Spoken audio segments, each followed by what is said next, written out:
Okay, so a genie, a dragon, and an elf walk into a bar, right? And then... Whoa.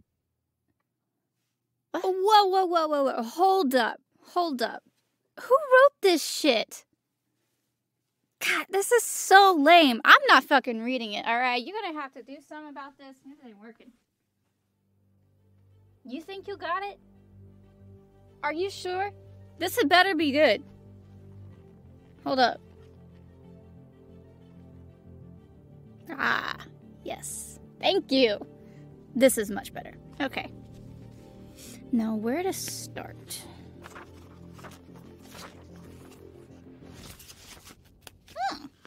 This looks like a great place to start. Okay, here we go.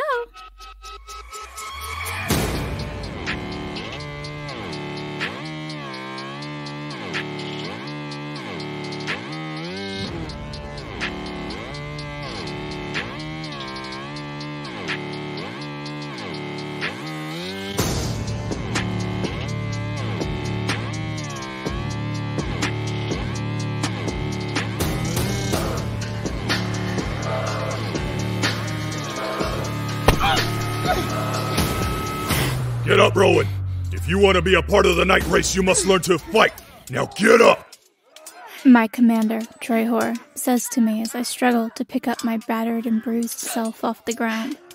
He says that to encourage me, but it feels lackluster and redundant at this point. I don't have any magic, so if I want to protect myself and my family, this is my only option. I wish I didn't have to. Most women don't join the night wraiths, but I refuse to marry a stranger for coin, and I'd rather fail as a soldier than fail as a lady's maid.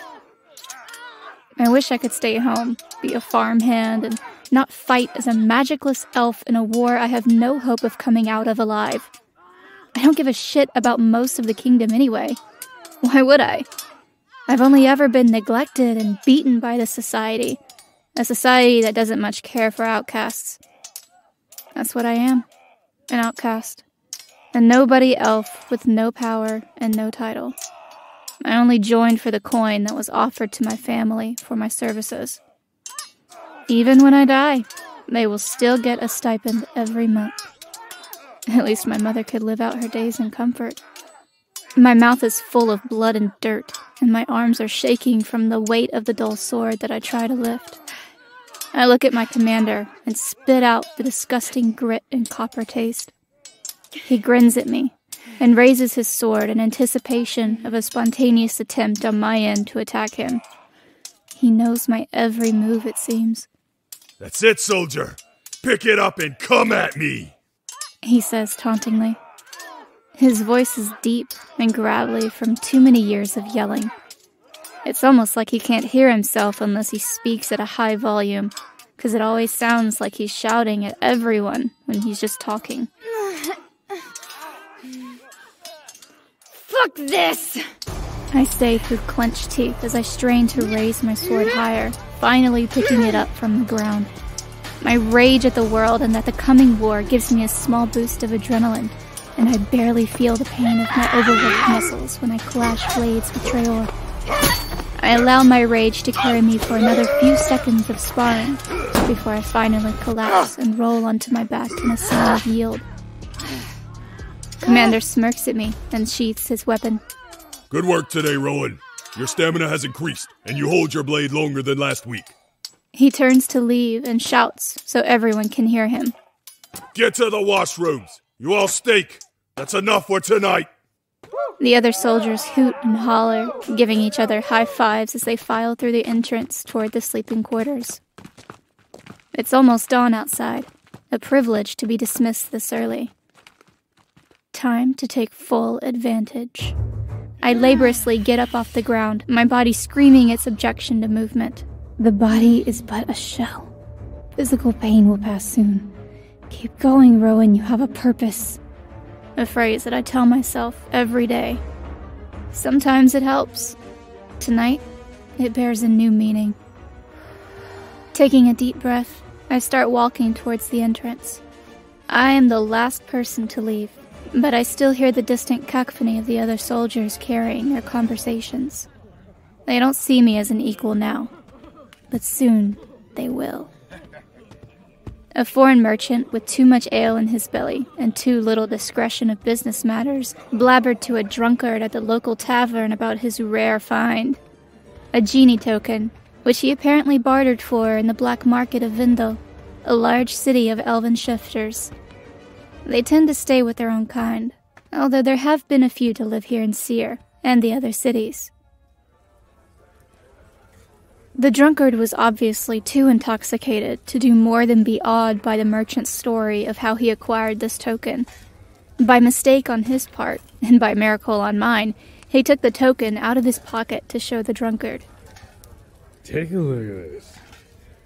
This'll fetch a good price for a desperate sucker. I'm gonna auction off this pretty little piece for 6,000 gold coins. He gloated for anyone listening. From my spot in the dark corner of the tavern, it looked like nothing more than a worn-out piece of silver. The barkeep appeared when he waved her over, requesting another drink. As if he needs it, the glutton. She poured him another frothy ale and watched as he then produced a piece of paper from the same pocket. And this is what I was told is used to summon him. It's in some sort of elven gibberish. I don't understand language. But who cares? It is valuable to whomever can decipher it. In a bout of excitement for his future, he grabbed the mug of ale and downed it in 3 gulps, slamming it on the table when he finished. You'd best keep your mouth shut, Judd, lest you be killed for such a treasure, the barkeep said to him in chastisement. She's not wrong. And no more ale. You're too drunk. I think it's best you go back to your bed for the night. My mind whirred with possibilities and doubt, dancing together in waves of increasingly loud what-ifs. What if he's lying? What if he's telling the truth? Nobody would be stupid enough to speak of such things aloud for everyone to hear if it were true. Oh, but he is drunk and proud. That's what's going to be his downfall. As if something clicked into place, the decision was made. I will take the token and the summoning spell and use the genie for my own desires. I noticed him stuff both objects in a different pocket, the left side hand pocket at the bottom of his coat.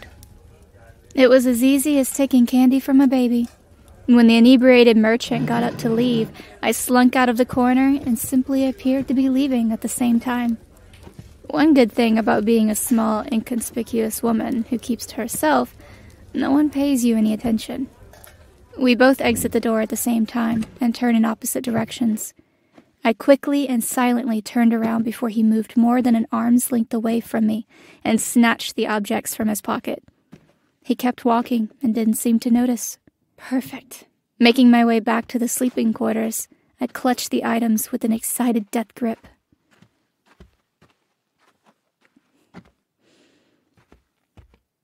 That was yesterday. Now, back at the barracks from tonight's training, I hurriedly gather clean clothes and head to the washroom.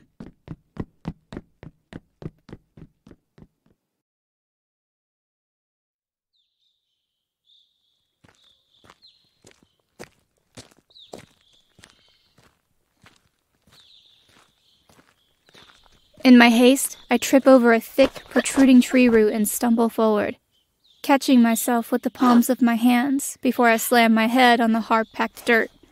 I grumble my annoyance under my breath as I push myself up and continue my trek through the daylit woods. It's so bright during the day that it's somewhat hard to see. I have to squint hard so my lashes obscure some of the light. The token and the spell are safely tucked into my satchel that's resting across my body. I grip the strap in my right hand to soothe my anxiety about the event that lies ahead of me. My pace is just slightly too fast for my clumsy self, but that's a risk I'm willing to take to get to the spot sooner. I plan to summon the genie near the big oak tree that I often hang out at. Life is about to change for me. The hairs on the back of my neck are standing on end, and I have goose flesh as I think of what I'm going to ask of the genie. No longer will I be an outcast. No longer will I be the weakling with no magic. No longer will I be scoffed at any time I'm in the training ring. I will be free. I will have magic. I hear a thud followed by quiet cursing coming from a distance behind me. I freeze in my pursuit of the tree and slowly turn around, prepared for a fight. My left hand goes to the hilt of the dagger at my thigh. I squint, searching through the crowded forest for the source of the voice. I may not be able to defeat my opponent, but I'll be damned if I go down without trying.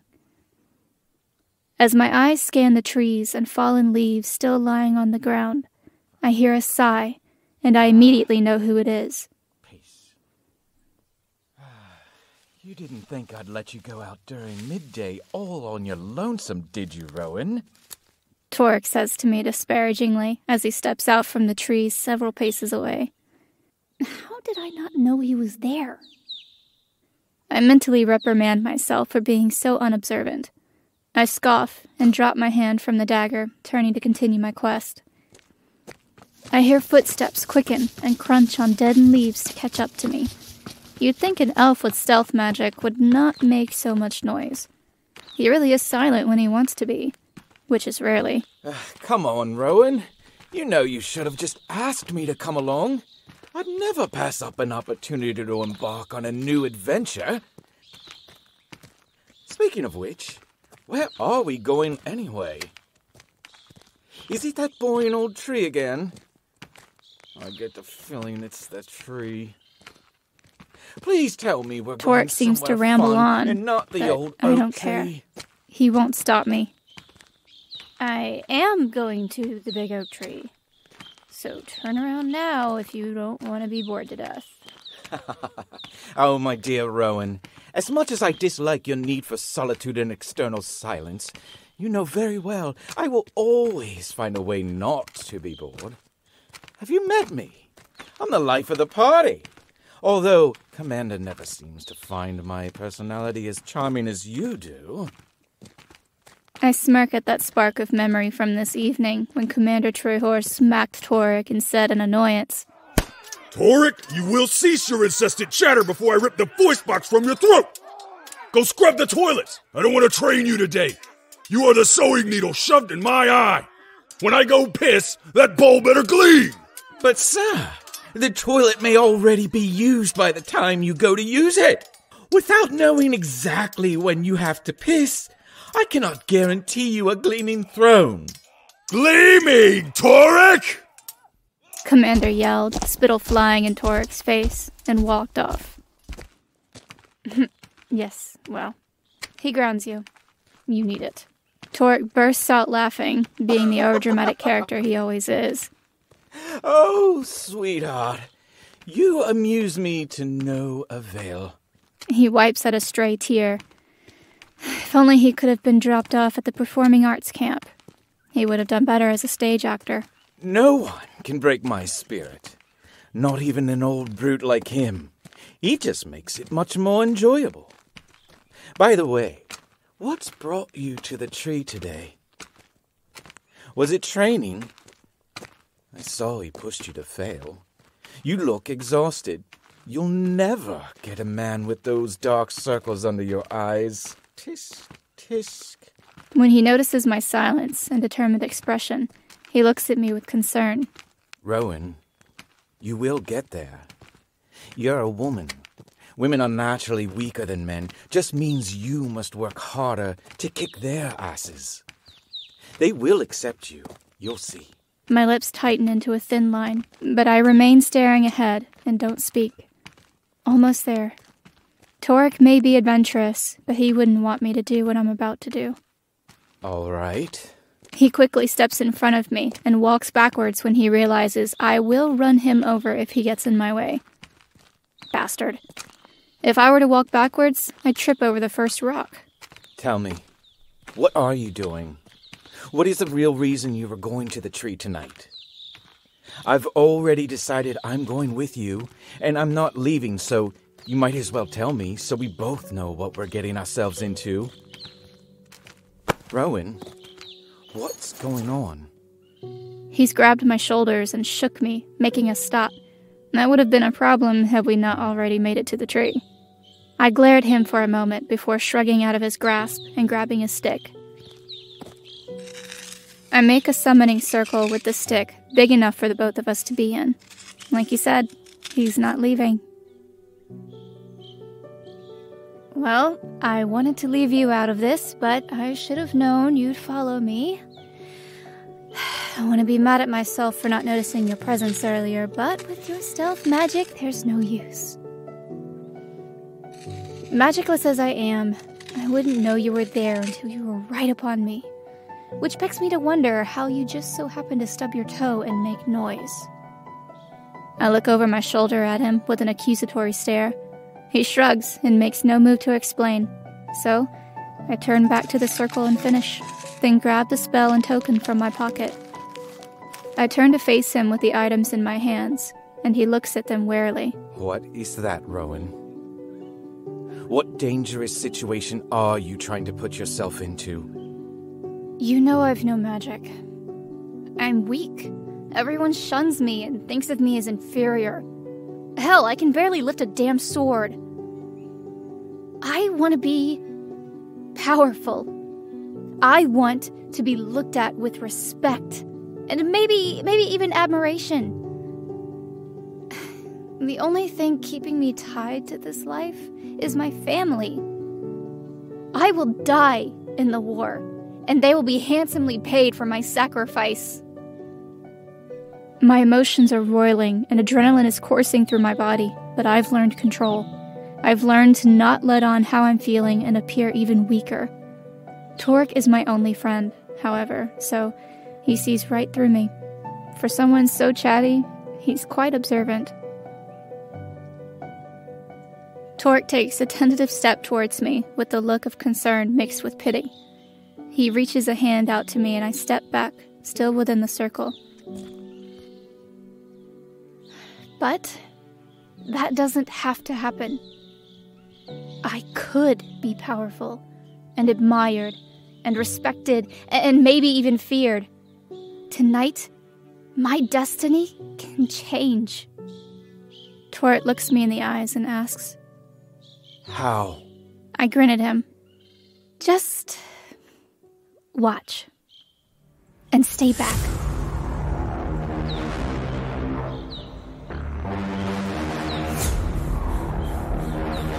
Before he has time to rebuke me, I speak the words of the spell in the natural language of the night elves and call the genie to me. When I finish, the trees around us are swaying in a strong wind that I don't feel. The leaves that were listless on the ground a moment ago are now dancing together in the air. All is still in our circle. Within seconds, a massive shadowy form appears, and the top of it, which must be the head. There are eyes that slowly open and reveal vibrantly glowing violet irises. When the eyes lock onto mine, the form gradually solidifies to the massive form of a giant fey creature. He must be at least 15 feet tall. The rumors are true, then.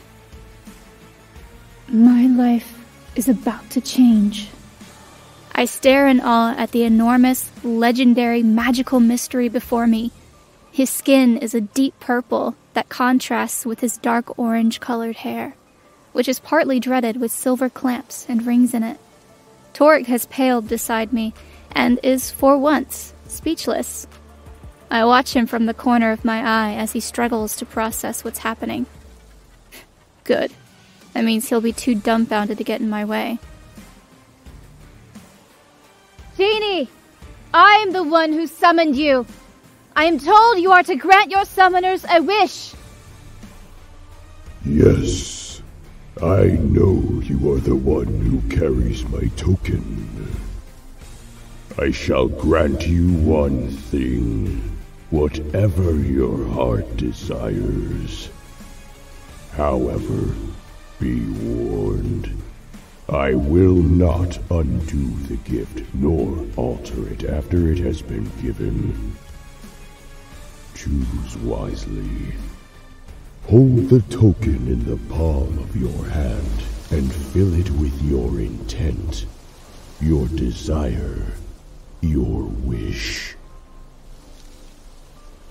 When you have finished, you must toss the coin high in the air so that I may catch it. You are not obligated to speak your desire out loud, but you may if it helps. If you try to include multiple desires in your demands, I will choose which one you are granted. His voice is that of a god of old. It's almost ethereal. I'm captivated as he explains his conditions and instructions. I nod my head in agreement. Am I ready? Am I ready to speak into truth the one thing I've been deprived of for my entire life? A glance at Torek tells me he doesn't agree with what I'm doing, but he won't step in my way now. He knows I've made it this far, and I won't back down. This is life and death for me. This is the difference between being a nobody and being a somebody. I could leave my past behind, let go of the hate I feel towards the world for making me different, let go and be someone new. I grip the token with white knuckles. Squeezing my eyes shut in concentration, I speak the words. I want to be powerful. I no longer want to be weak, unloved, shunned. I want admiration, magnificence, respect, fear. I want a great magic of my own. I don't care what kind of magic. I want a fighting chance in the coming war. My emotions feel intense, and I hear myself speaking with a shaky voice. But I get it out there, and have forced my will upon this little silver token. It seems so simple, but is monumental to me. Torek is staring at me with understanding and love in his eyes. He knows how I feel. I've explained it to him before. He steps closer to me and gently places a hand on my shoulder as tears betray me. This is what I've been waiting for my whole life. A chance. I toss the coin high into the air, and the genie effortlessly catches it. He closes his eyes as if he's studying the feel of the coin. I notice the small movement of his fingers rubbing against the material. For several long seconds, he says nothing. But then... Rowan, magicless elf, step out of the protective circle. I will grant you a magic of your very own, of which will be passed down through your descendants should you bear any children. You will no longer be shunned, no longer feel worthless. I tentatively step out of the circle, while Torek seems to relax and sit down on the crunchy leaves. It's as if he thinks this to be entertainment. It probably is, given his go-with-the-flow nature and uncanny ability to amuse himself in any situation. I grant you the power and might of the dragons. You will have the ability of flight, enhanced vision and hearing, and impenetrable skin. Your roar will be earth-shaking. Your wings will be hidden under the scales of your back, and you will have the ability to push them out and pull them in. It will take time to learn to use them, and not feel the pain of your skin tearing every single time. You will be a hybrid of the dragon and an elf. He lifts his chin as if it's settled, and I'm too stunned to speak. A dragon? A dragon? I never dreamed of anything so wonderful. Before I could finish my thoughts, I feel a tingling in my hands and feet. I glance down at myself as the tingling spreads throughout my body. Next thing I know, I'm feeling a searing pain everywhere. No spot of my skin is spared in the agonizing fire. This must be a trick, because I feel as though I've been dipped in lava. My eyes go wide, and I double over in torture, collapsing to the dirt floor beneath me. I'm on all fours and convulsing. Vomit spews from my mouth, and I scream out in terror. I can't think, can't speak, but along with the fire that engulfs my body, I feel it changing. I feel my teeth growing and taste the metallic copper of blood. My eyes burn, and I can hear scurrying what seems like half a mile away. I don't know how much time has passed or what's truly happened. All I know is my body is in so much agony that my mind can't keep up, and I become numb to everything. It's as if my brain is shutting down. I don't have the strength to open my eyes or move from this spot. However, I hear the genie clearly when he says, "You will be Dragonborn."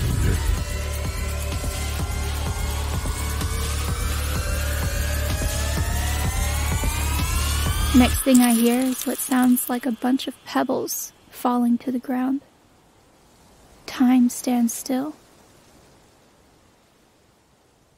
Dragonborn.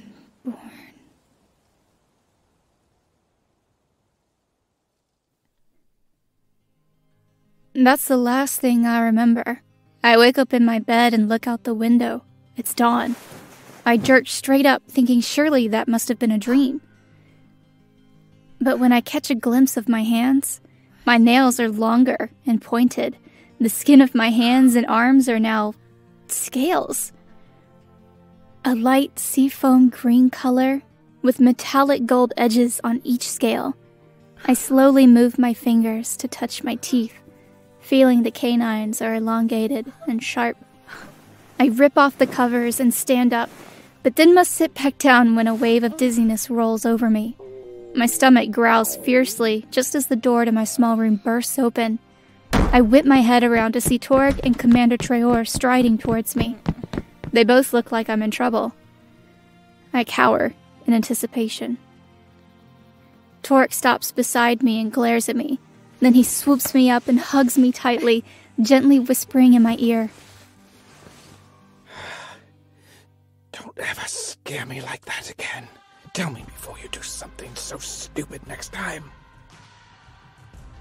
He then lets me go, and I stand beside him, because you don't sit down when addressing the commander. I lean on him for a little support. Rowan, I know why you did what you did. The pain in my ass here told me the story. He remains stoic and reprimanding as usual, but I seem to hear a slight bit of empathy lacing his voice. I don't believe it was necessary, but it's done now. I hope you realize just how drastically you've changed your life. You'd best visit your mother. I can't imagine the wrath she will bring upon you for putting yourself through such a risky situation. I bow my head in submission. Yes, Commander. And since you've been through such a transformation, it has obviously taken a toll on your energy. You've been asleep for 4 days. I lift my head in surprise. 4 days? I've no time to ruminate on that before he continues speaking. So you will need to take it easy for the next few days. Torek will monitor you and report to me on your state of being. And when you are ready, you will return to the training grounds. And then, we will see what a newly made Dragonborn is made of. He means it as a challenge, and I mirror his grin with one of my own, accepting his challenge. He then slips back into the same stoic commander we've all come to fear and walks out of the room. I turn to Torek and jump at him, hugging him, pushing through the dizzying hunger I feel. When I've gotten the comfort I need from him, I let go and smile ear to ear. Torek! I'm Dragonborn! Can you believe it? I never thought the genie would grant me such a rare power. I will live. I will be a force to be reckoned with in this war. I will make my family proud. My dear Rowan, You were a force to be reckoned with before. But I suppose you are right. This is just a new and improved you. Strange, but you can fly. Worth it, in my opinion. He smirks at me, teasing. How am I here? I don't remember walking back. I don't remember much, really, only the blinding pain of what I know now is the transformation. He motions for us to sit down and has me lean against the wall at the head of my bed. He recounts what happened in full color, down to the gory details of what it was like for him to watch me transform. It was terrifying to watch. I couldn't do anything. I was just sitting there in horror as my friend is a bloody mess with new claws. When it was all done, and the genie told you what you are, he poofed out of existence, and you'll never guess what lied in his wake. He paused, as if waiting for me to actually guess. I roll my eyes and say, What? Mushrooms popped up in a deadly circle? No. But that's a good one. You know that's only the Fae. Although, I suppose he is part of the Fae.